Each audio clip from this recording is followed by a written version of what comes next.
Ang Hate Story Part 3 ay pelikulang Indian na may temang thriller suspense. Ipinalabas ito noong 2015, tungkol ito sa paghihiganti, pang-aagaw at kasakiman. Nagsimula ang pelikula habang nagtatalumpati ang mayamang negosyante na si Aditya Dhawan sa bagong bukas nilang hospital. Naitayo ang hospital bilang pag-alaala sa kapatid niyang namatay na si Vikram. Naikwento ni Aditya na bata pa lamang si Vikram ay nagawa nitong may-donate ang isa niyang kidney sa kaibigan niyang si Karen. Bagay na nagbigay inspirasyon kay Aditya na ipagpatuloy ang kawang gawa. Dumating ang mga press at pinaunlakan ni Sisa na asawa ni Aditya ang hiling nilang interview.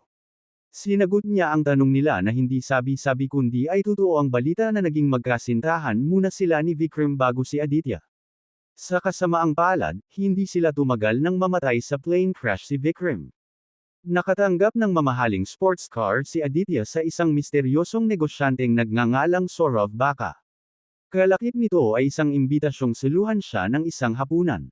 Dumating sa bahay ni Saurav ang mag-asawang Aditya at Sisa. Matapos ang kaunting pagpapakilala sa isa't isa ay sinamahan ng alalay ni Saurav na si Sungki si Sisa para ilibot sa kabahayan. Naiwan ang dalawang negosyante para mag-usap. Sinabi ni Saurav kay Aditya na gusto niya siyang tulungan na mapalawak ang kanyang negosyo.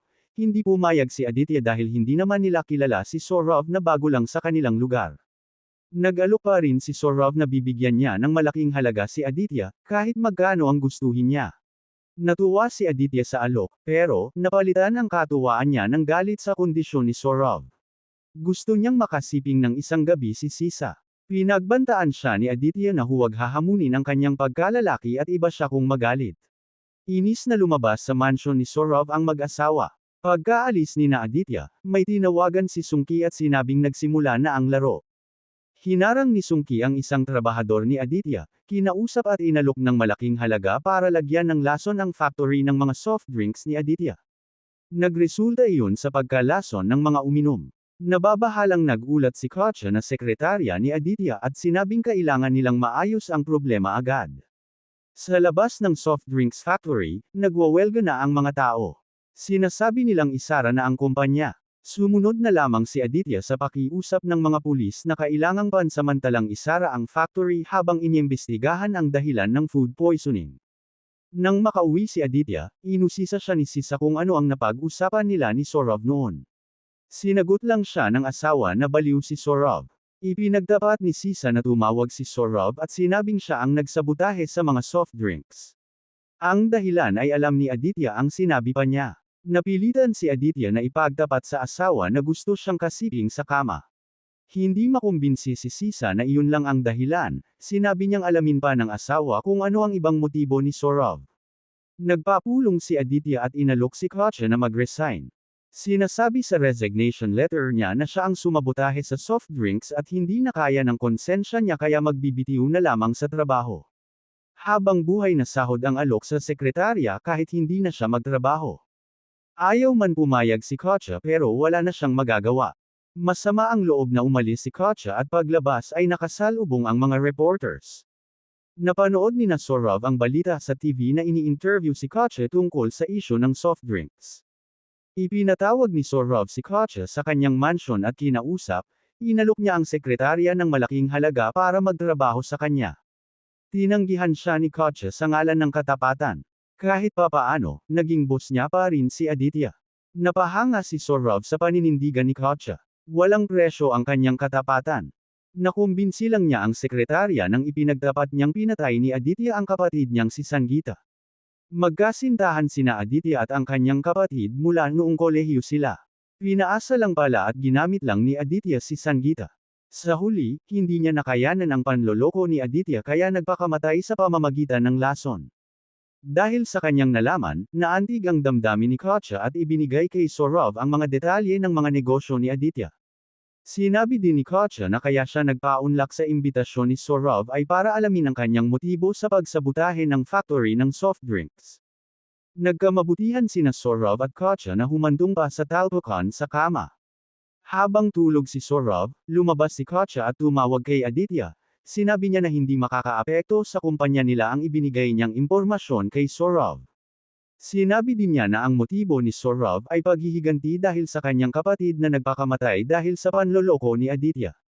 Tinawagan ni Aditya si Dixit na kanyang alalay at pinapakuha ang impormasyon tungkol kina Saurav at Sangeeta. Sa bilin din ni Aditya ay nahack ni Katya ang cellphone ni Saurav. Sa kanyang opisina, napapakinggan ni na Aditya ang usapan ni na Saurav at kung sino man na kanyang contact na gusto nilang pigilan ng isang malaking proyekto ni Aditya. Nalaman din nila na desidido si Saurav na pabagsakin si Aditya. Tinawagan ni Aditya ang kapit niyang politiko para siguraduhin na matutuloy ang kanyang proyekto. Nag-alok pa ito ng 50 milyong suhol para siguradong sigurado. Tinawagan din niya si Katya para ayusin ang pagpapadala ng pera para sa politiko. Sa isang delivery truck isinakay ang perang pansuhol at sinabihan ni Katya ang driver na patayin ang kanyang cellphone para hindi siya matrack kung sakaling may susunod sa kanya. Ibinalita ni Dixit kay Aditya na ayon sa impormasyon, hindi kapatid ni Sangeeta si Saurav. Napagtanto na lamang nila na pinaglalaruan lamang sila ni Saurav. Alam din niya na pakawalan nila si Katya. Pinapapigil niya kay Katya ang pagpadala sa pera pero, huli na, matagal nang umalis ang driver at hindi pa siya matawagan dahil nakapatay ang kanyang cellphone. Hinabol na lamang ni Katya ang driver. Hindi rin matawagan ni Aditya ang kapit niyang politiko dahil may importanteng meeting. Nang makarating ang truck sa bahay ng politiko, nakasunod naman ang mga pulis. Kitang-kita ni Katya nang kalkalin nila ang laman ng truck. Pinapanood ni Sisa ang pumutok na balitang nag-uugnay ng korupsyon sa politikong kapit ni Aditya. Pinapatigil naman ng Home Minister ang anumang proyektong nag-uugnay sa politiko. Nagwala si Aditya sa narinig na balita, hindi lang siya nawala ng 50 milyon, nawala na din ang malaking proyekto niya. Galit na galit siyang nagmumura nang dumating sa bahay niya si Saurav. Nang iinis pa na sinabing bakit hindi niya ipahiram si Sisa ng isang gabi para matapos na ang lahat. Lalong nagpuyos sa sama ng loob si Aditya at sinabing sisirain din niya ang negosyante. Sinabihan siya ni Saurav na maglalaro sila ng larong buhay at kamatayan, at siya ang mananalo sa laro saka umalis. Pinabulaanan naman ng politikong kapit ni Aditya na kanya ang pera at wala siyang alam tungkol doon. Maaring gawain iyon ng kalaban sa politika para sirain siya na lalong dumagdag sa sakit ng ulo ni Aditya nang marinig. Napag-usapan nilang patayin si Saurav pero bago mangyari, aalamin muna nila kung paano niya nalaman na ipinadala nila si Katya. Sa bahay ni Saurav, kausap niya si Katya na sinabihan niyang ahas. Ipinarinig pa niya ang usapan nilang dalawa ni Aditya. Hindi lang siya ang marunong manghak.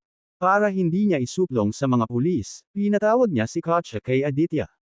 Sinasabi niyang pagod na siya sa panggagamit nito sa kanya. Gusto niyang sabihin niya lamang na wala siyang kinalaman sa pagkalason ng mga soft drinks.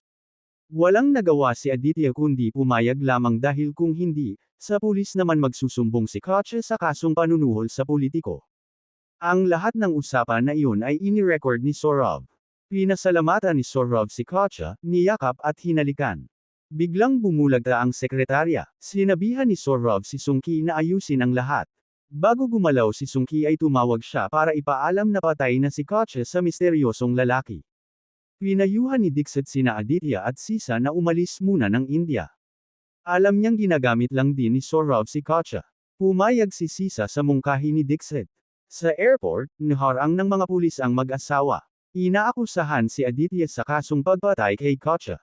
Sa loob ng korte, humiling na paboran ng huwes ang nais ng kampo ni Aditya na payagan siyang magpiyansa. Tinanggihan naman ng huwes sa dahilang napakalakas ng ebidensya kontra sa kanya. Ipinarinig pa ang naka-record na usapan ni na Aditya at Katya. Nakita ni Aditya si Saurav nang umiti ng ngiting tagumpay. Panlulumo naman ang nararamdaman ni Sisa nang makitang nakangiti si Saurav. Sa loob ng kulungan, dinalaw ni Sisa si Aditya. Sinabi ng lalaki na kukuha sila ng magagaling na abogado para siya ay depensahan. Nagkwento si Sisa na nilapitan siya ni Saurav sa korte at sinabing siya lamang ang makakapagpalabas kay Aditya.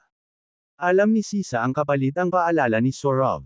Nagalit si Aditya sa narinig at hinintay pa ang sasabihin ni Sisa. Dahil desperado na siya at hindi alam ang gagawin. Pumunta siya sa bahay ni Saurav na nakahanda na sa anumang mangyayari. Labag man sa kalooban niya, wala siyang magagawa. Hiniling na lamang niya kay Saurav ang ebidensyang magpapatunay na walang kasalanan ang kanyang asawa. Sa loob ng mansion, sinukat ni Sorov kung gaano kalalim ang balon ni Sisa. Naghahanda ng paalis si Sisa at kinukuha ang ebidensyang papel kay Sorov. Nagtaka at nagulat siya nang makita ang tattoo ni Apuang Odd sa likod ni Sorov. Ang nakaraan, binibihisa ni Sisa si Vikram na may tattoo na katulad ng kay Sorov. Dumating si Aditya at tinawag si Vikram. Sa kanilang opisina, binasa ng abogado ng kumpanya ang testamento ng kanilang namatay na ama. Ayon sa nais ng ama nila, si Vikram ay inatasan na maging presidente at si Aditya ang magiging bise niya. Masaya naman ang magkapatid at tanggap nila ang lahat. Sa gabi ng selebrasyon ng kumpanya, makahulugan ang mga titigan ni na Aditya at Sisa. Sinamantala naman ni Vikram ang pagkakataon at hiningi ang kamay ni Sisa para maging asawa niya. Tinanggap naman iyon ng babae, bagay na nagpainit ng ulo ni Aditya at umalis sa selebrasyon. Pinasok ni Sisa si Aditya sa kanyang kwarto. Sila ay lihim na magkarelasyon at niloloko lang si Vikram. Si Aditya ang talagang mahal ni Sisa at nakahandang gawin ang lahat para sa lalaki. Nagplano si Aditya na patayin nila si Vikram para maging malaya na sila at papalit na presidente pa si Aditya sa kumpanya. Naghahanda si Vikram para sa isang meeting at kausap ang isang kaibigan sa telepono. Inihanda naman ni Sisa ang maletang kanyang dadalhin. Sakay ng kanilang pribadong eroplano, nagulat na lamang si Vikram nang buksan ang kanyang malita at nakitang bomba ang laman. Kasabay ng pagsabog ng eroplano ang pagbalik ng alaala ni Sisa. Tinanong niya si Vikram kung paano siya nakaligtas sa isang plane crash. Nagtapat si Sisa na si Aditya ang may bukana sa lahat. Binigyan siya ni Vikram ng mga testamento na ipapapirma niya kay Aditya para maibalik ang mga kinuha nila sa kanya. Samantala, kakaibang ngiti ang ipinakita ni Aditya kay Sisa habang sinasabing sa bandang huli, siya pa rin ang mananalo sa laro nilang magkapatid. Ibinalik ni Sisa kay Sorov o Vikram ang papeles pero pagkahawak niya, nakaramdam siya ng pagkahilo. Sinabi ni Sisa na natusok siya ng clip na may lason mula sa papel. Natomba si Sorov na sumusuka at nangingisay, ay nalalayan siya ni Sungki pero sinabi ni Sisa na kapag hindi niya maibigay ang papeles na magpapawalang sala kay Aditya, hindi naman niya sasabihin ang pangalan ng lason na itinusok niya kay Sorov. Walang nagawa si Sungki kundi ibigay ang papeles at sinabi naman ni Sisa ang pangalan ng lason. Sa hospital, habang binabantayan ni Sungki si Sorov, napanood niya sa balita na nakita na ang bangkay ni Katya, kasama ang isang lalaki na pinaniniwala ang boyfriend niya. Murder-suicide ang nakitang motibo sa krimen dahilan kaya lumaya na si Aditya. Itinapon noon ni Sungki at ang lalaki ang bangkay ni Katya sa kanya pinatay ang lalaki na sinasabing boyfriend ni Katya. Muli ay nagulat si Sungki sa misteryosong lalaki at sinabing mahina man pero nakaligtas sa pagkalason si Sorov. Tinawag ng nurse si Sungki at sinabing nawawala si Sorov. Samantala, nagpupulong sina Aditya at ang kanyang mga tauhan sa isa niyang gusali. Wala silang malay na lumusob na sa kanila si Sorov. Pinagpapatay niya ang mga tauhan ni Aditya. Kasama si Dixit ay binaril din niya. Sa huli, nagtagisan ng lakas sina Sorov at Aditya. Nang ibabaw pa rin ang lakas ni Sorov at walang sabi-sabing binaril si Sisa. Sinabi niya kay Aditya na hindi kailangan ng karahasan, kung nagsabi lang siya sa kapatid ay ibinigay niya ang lahat. Nagtaka na nagtanong si Aditya kung sino si Sorov na inaakala nilang si Vikram. Hindi na niya malalaman ang sagot ni Sorov sabay binaril si Aditya. Bumagsak din si Sorov sa natamong suntok at sipa kasama na ang hindi pa gumagaling ng husto sanhi ng pagkakalason. Sa hospital, nagulat si Sungki sa misteryosong lalaki na walang iba kundi si Vikram. Sinabi niyang buhay at mabubuhay si Karen. Bumalik sa alaala ni Vikram noong nag-donate siya ng kidney niya kay Karen. Siya sana ang susunduan niya para sa kanyang kasal pero sumabog ang eroplano niya. Huli na nang malaman niyang pinalitan ni Sisa ang kanyang malita ng may laman na bomba. Nakaligtas si Vikram sa pagsabog pero naputulan naman siya ng paa. Sinabi niyang iganti siya kina Aditya at Sisa. Sumumpa si Karen na babawiin niya ang kinuha ni Aditya at Sisa kay Vikram. Doon na nagpatato si Karen para gayahin ang itsura ni Vikram. Nagtatapos ang pelikula ng magkamalay si Karen at makita kay Vikram ang larawan ng isang tunay na kaibigan.